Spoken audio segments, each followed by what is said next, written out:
Olá, queridos ouvintes da Taberna dos Escritores. Estamos aqui, eu, Daniel, e eu, Igor, ele, Igor, nessa noite maravilhosa, maravilhinda, essa noite de lua cheia, maravilhosa, maravilhosa, de lua cheia. escandalosamente bonita. Pra fazer o que, Daniel? Vou dar uma notícia cheirosa. Notícia deslumbrante, estonteante. Qual notícia? Uma notícia teso, o quê? Venha, traga a notícia até aqui, Primo Otaku, por favor.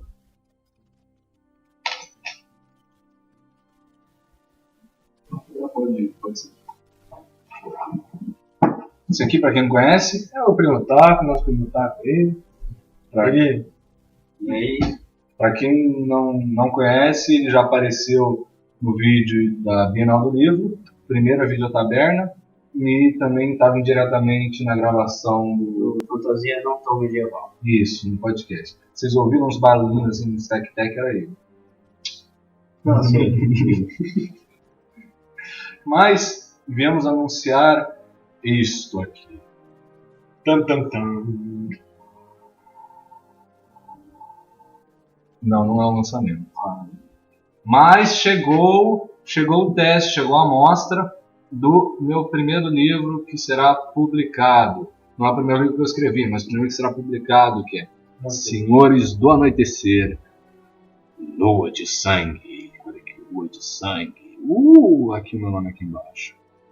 Então, bom, provavelmente, dependendo de quando você estiver vendo este vídeo, ele já vai estar publicado e você já vai poder comprar e fazer maravilhosas leituras com ele.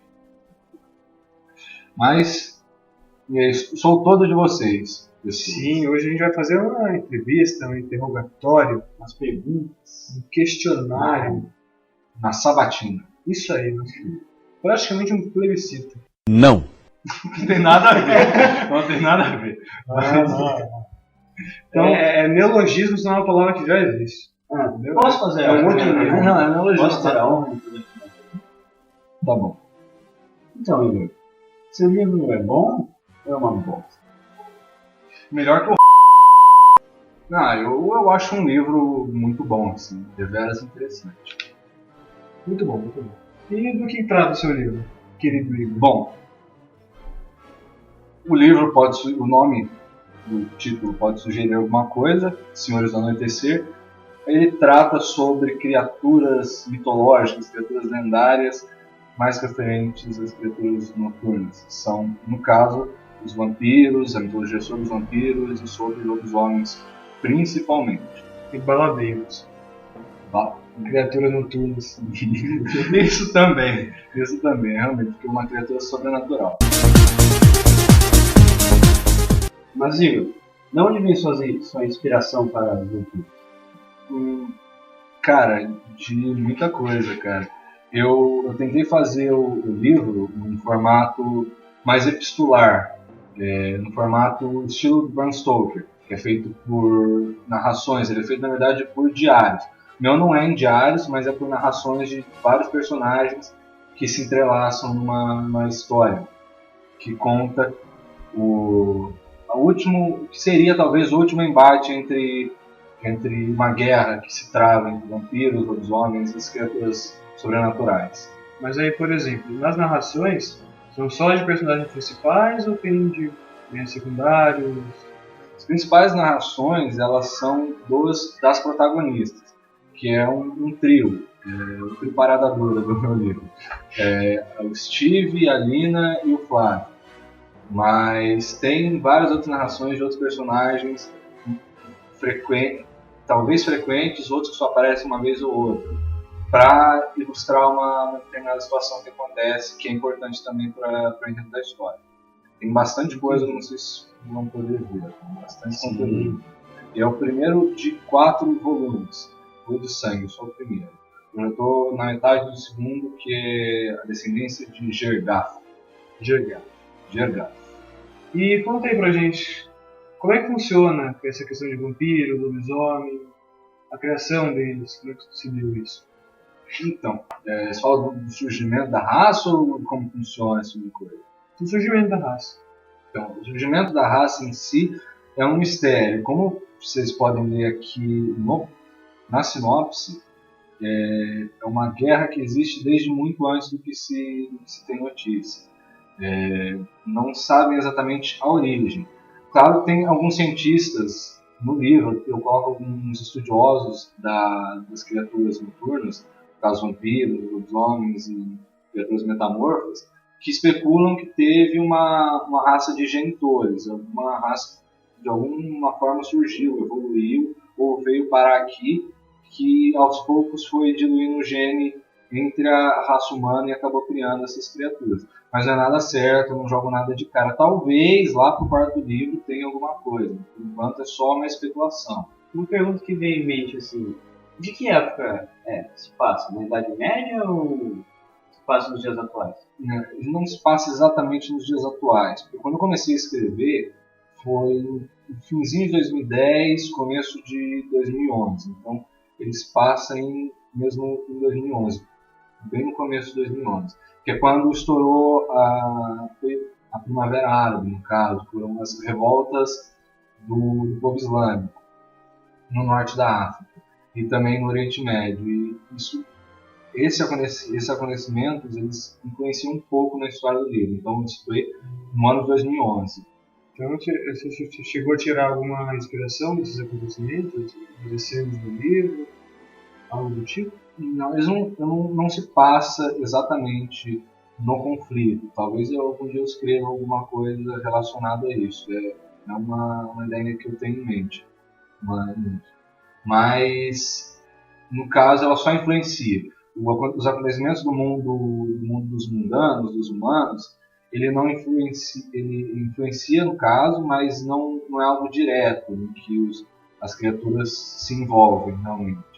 É mais sobre os panos. Então vocês não vão ver muito disso, mas batalha entre essas criaturas mesmo, enfrentamento. Uma batalha entre vampiros, lobisomens, criaturas sobrenaturais. Isso. Mas há magos humanos que entram no meio da história ou não há? Não, mago não tem.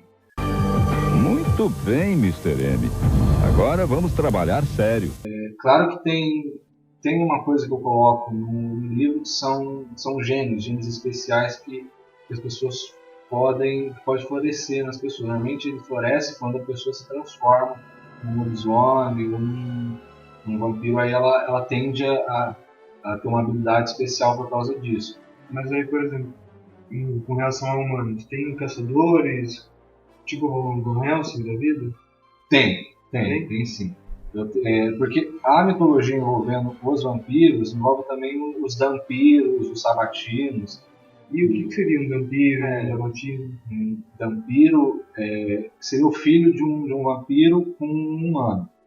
Tipo o Alucard, assim? Tipo o Alucard do jogo, do Castlevania, não do Hellsing. Tipo isso.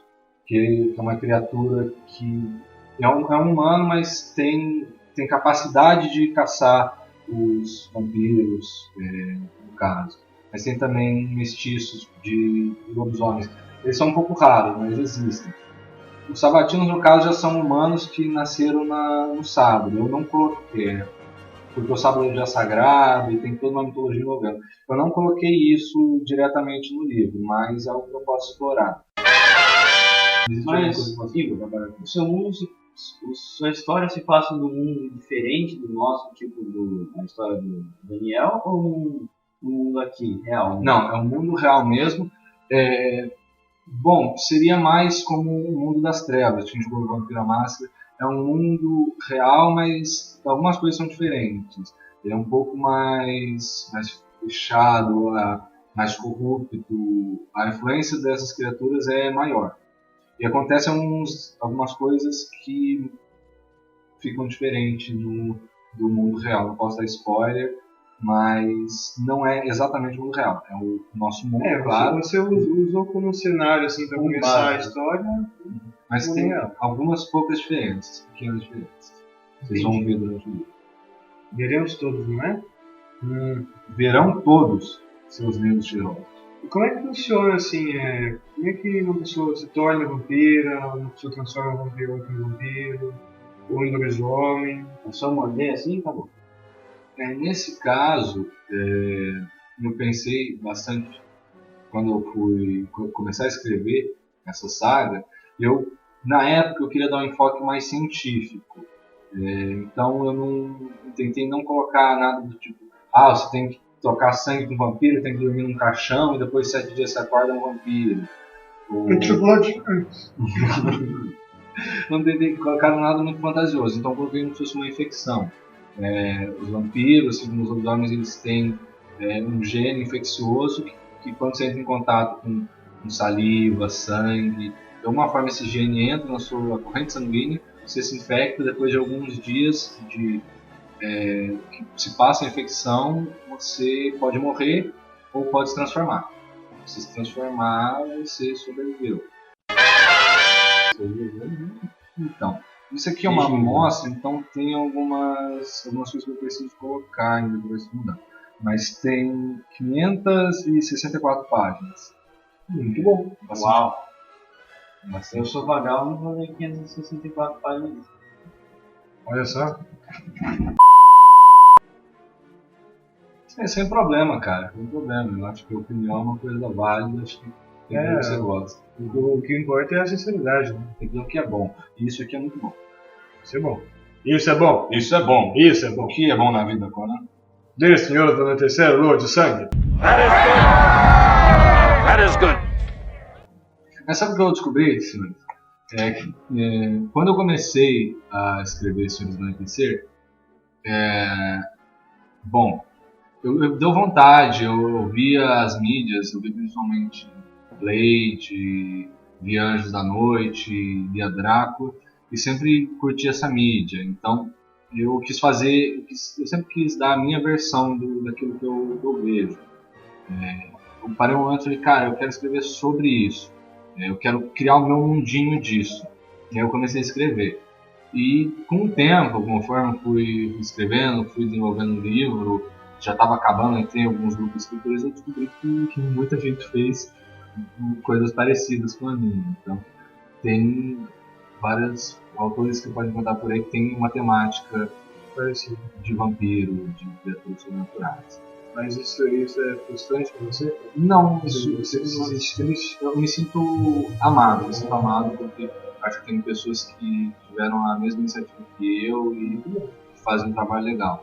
Mas o meu livro, que eu tenho que defender, ele tem um diferencial. E qual seria esse? Além de ter bastante conteúdo,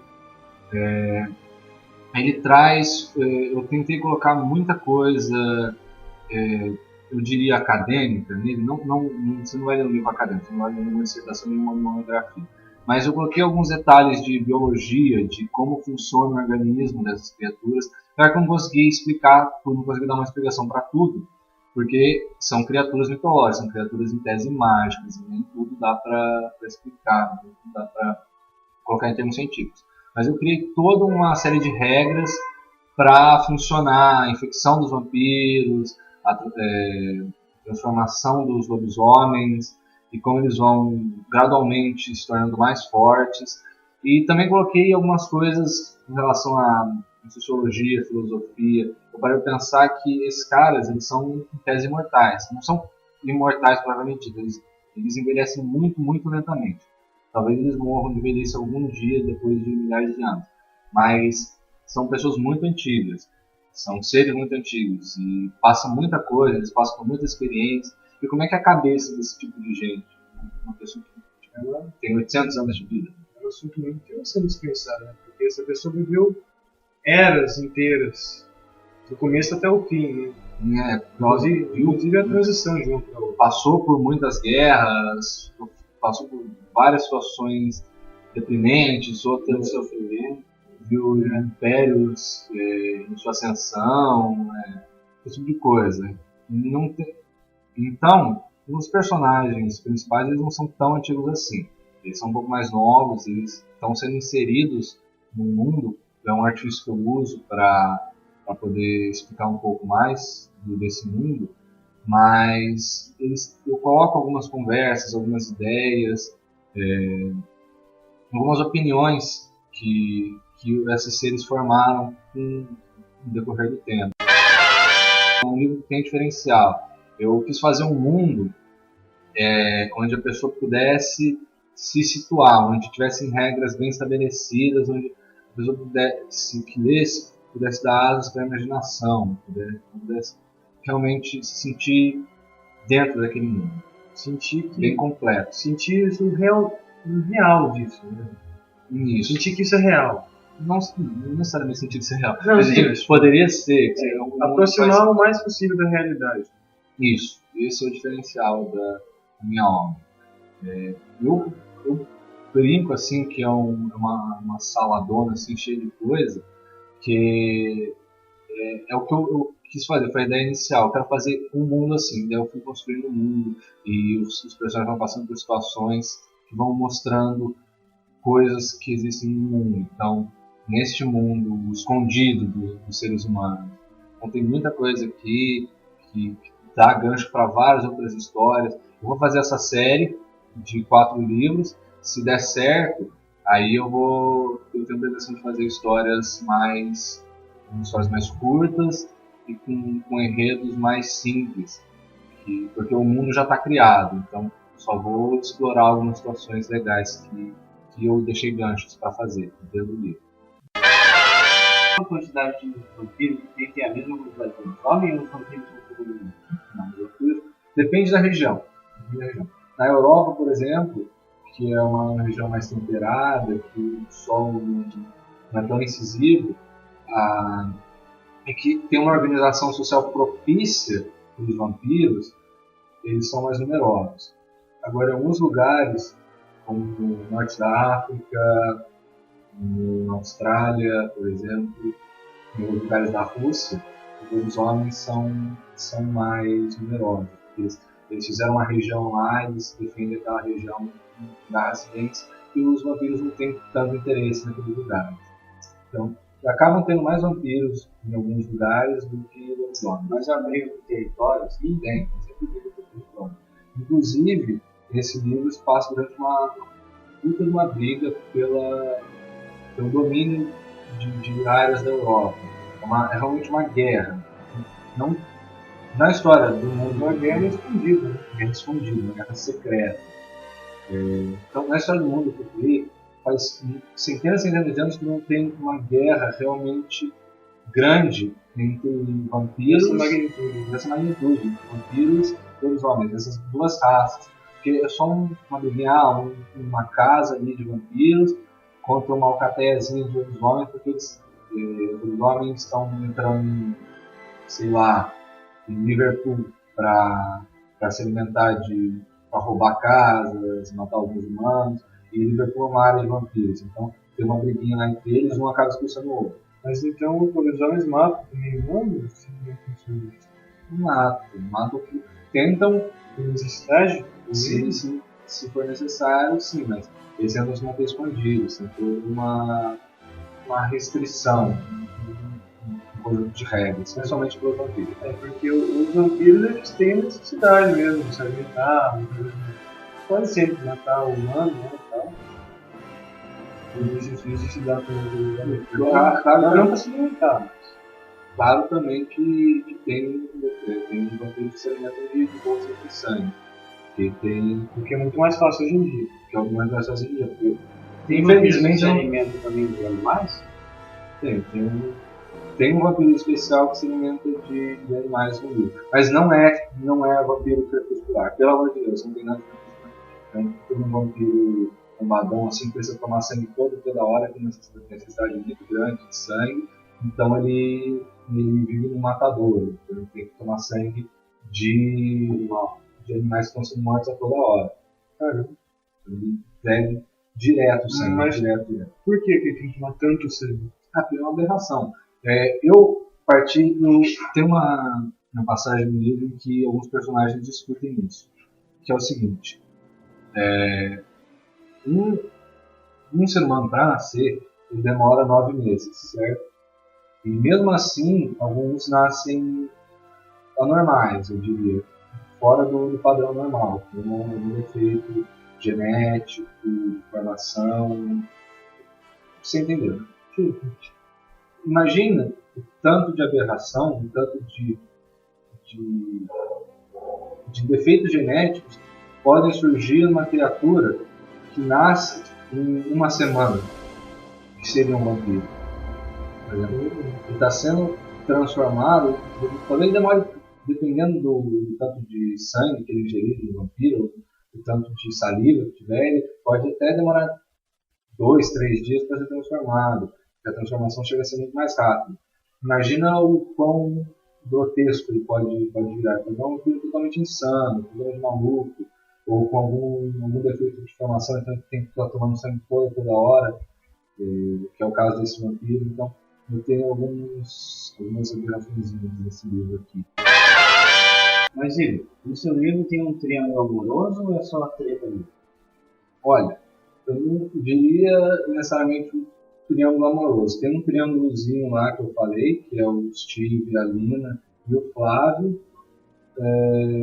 mas o foco não é isso, não um livro romântico, não é Crepúsculo, mas se você parar para ver, muitas das obras do gênero, elas têm esse triângulo, o próprio Drácula de Bram Stoker, não o Drácula de Bram Stoker, mas mais adaptação do filme de 64 e posteriormente do Coppola, que tem o Drácula, a Mina e o William, né?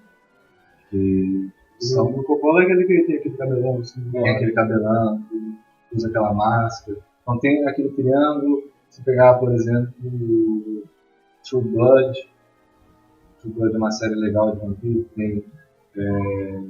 Tem o vampiro lá, a telepata e o metamorfo. O próprio Crepúsculo, que não tem a ver com o Crepúsculo do livro, tem isso.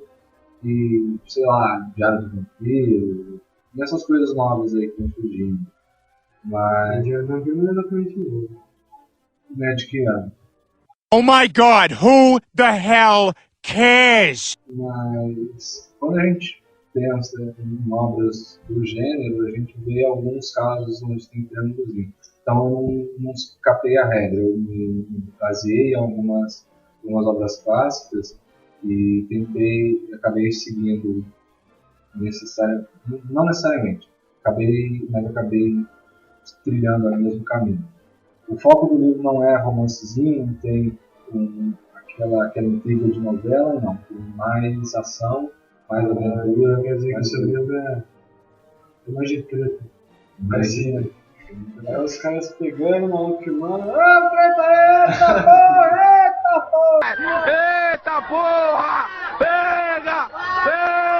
Pega! Eu vou aproveitar que você falou isso para fazer a seguinte recomendação. Eu não recomendo o livro para menores de 14 anos, porque tá bom, 14 anos, tem gente aí que já tá com filho, mas, mas tem cenas de violência, assim, não é uma violência torturante, assim, mas tem bastante luta, tem luta de lobisomens, você pode imaginar, De um negócio violento. cabeça voando, braços para lá, um monte de sangue. Logo no começo do livro você pode ver isso. Tem uma lutinha. Não é tão violenta essa luta, mas tem uma luta. E um Tarantino da vida.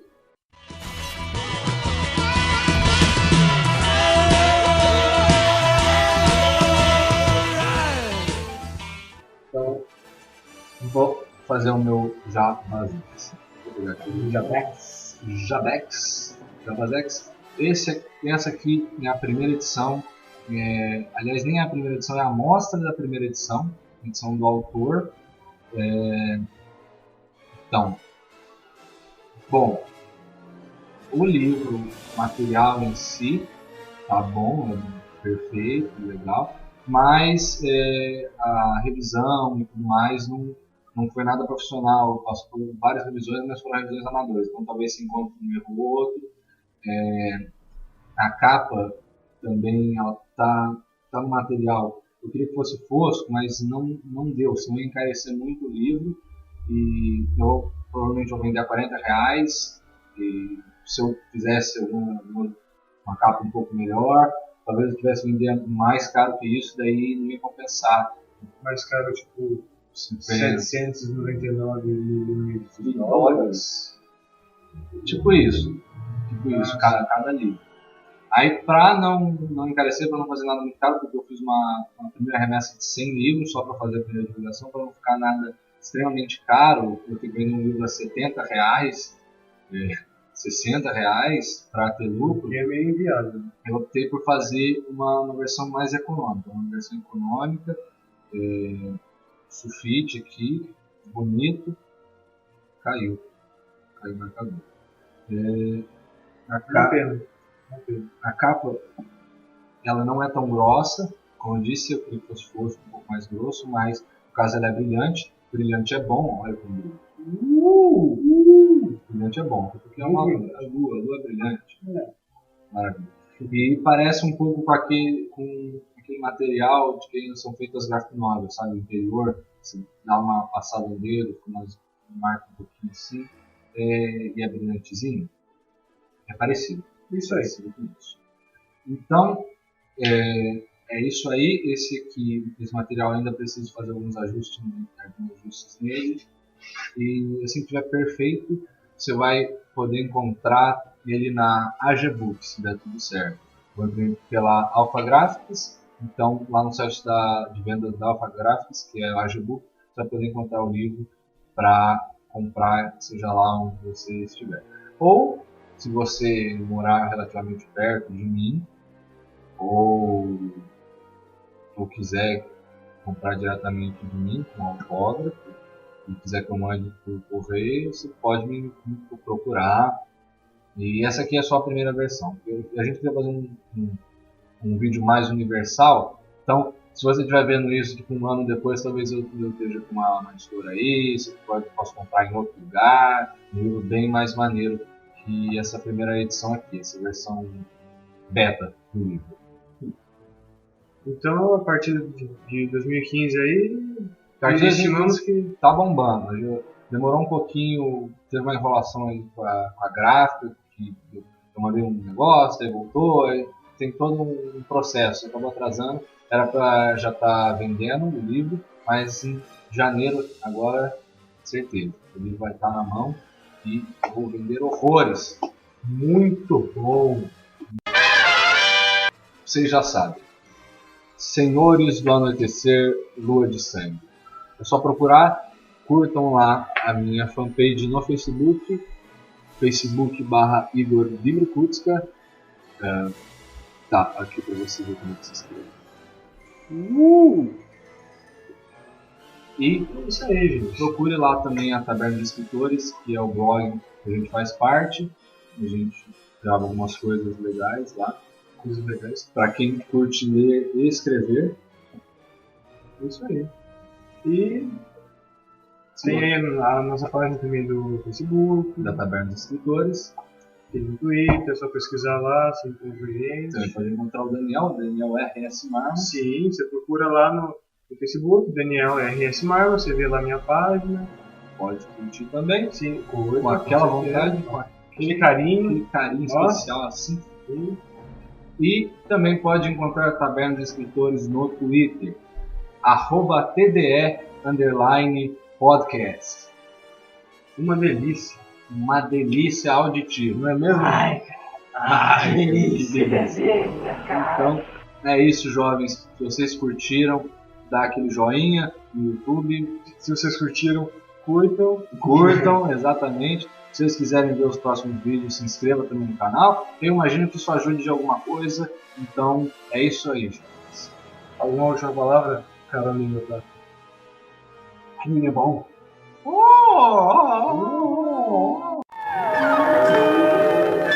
E não se esqueçam, jovens, se vocês leram o material, curtiram, quiserem me ajudar de alguma forma, vocês podem fazer o seguinte: só entrar no site, no Facebook de alguma editora e comentar sobre mim. Só isso já é uma grande ajuda, realmente, vai me ajudar pra caramba. E outra coisa, se vocês acharem algum errinho de digitação perdido ali no meio, que passou despercebido, vocês podem me avisar que já na próxima leva de material já vai estar tudo corrigido. E em breve postarei o e-book do livro na Amazon, um preço bem camarada para todo mundo poder ler. É isso aí, gente. Valeu! Igor. Igor.